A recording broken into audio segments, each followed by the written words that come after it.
Hello అందరూ ఎలా ఉన్నారు? నేనైతే చాలా బాగున్నా. ఈరోజు మదర్స్ డే కదా, ఏ గిఫ్ట్ చేయాలో అర్థం కావట్లేదు. ఐడియా మమ్మీకి తెలియకుండా చేసేద్దాం రండి. ఇలాంటి పేపర్ తీసుకొని ఆరెంజ్ అండ్ బ్లూ అలా తీసుకున్నాను నేనైతే. ఇది నేను చూపిస్తున్న విధంగా కట్ చేసుకోండి. చూసారు కదా, ఇదైతే దాని హాఫ్ ముక్క. ఇది మాత్రం పడియొద్దు, చెల్లికి తమ్ముడికి ఇవ్వద్దు, అది కూడా మనకి యూజ్ అవుతుంది. నెక్స్ట్ టైం వచ్చి నా దగ్గర స్క్రాచ్ నోట్స్ ఉంది. ఆ నోట్స్తో నేను ఇలాగా కట్ చేసుకున్నాను రాసుకొని. మీ దగ్గర స్క్రాచ్ నోట్స్ లేకపోతే బాధపడద్దు, ఏదైనా కలర్ పేపర్స్తో రాసుకోండి.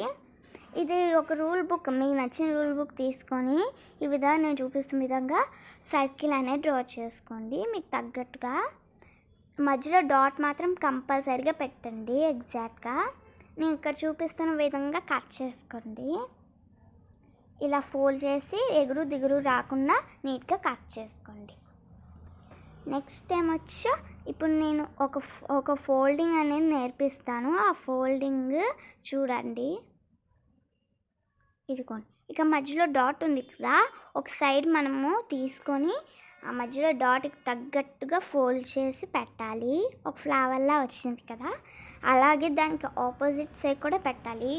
కొంచెం గట్టిగానే నొక్కండి అది ఉండడానికి. ఇదిగోండి ఆపోజిట్ సైడ్. ఇప్పుడు రెండు కలిపి ఈ విధంగా పెట్టండి, చూపిస్తున్నాను కదా.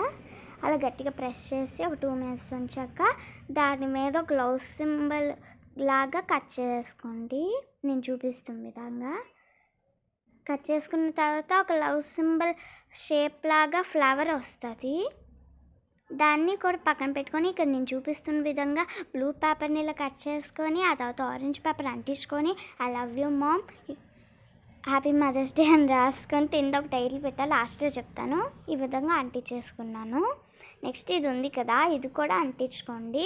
ఇది ఫుల్గా ఫస్ట్ ఓపెన్ చేసి మొత్తం ఎక్కడ దాకా సరిపోతుందో అక్కడ ఎగ్జాక్ట్ పెట్టండి.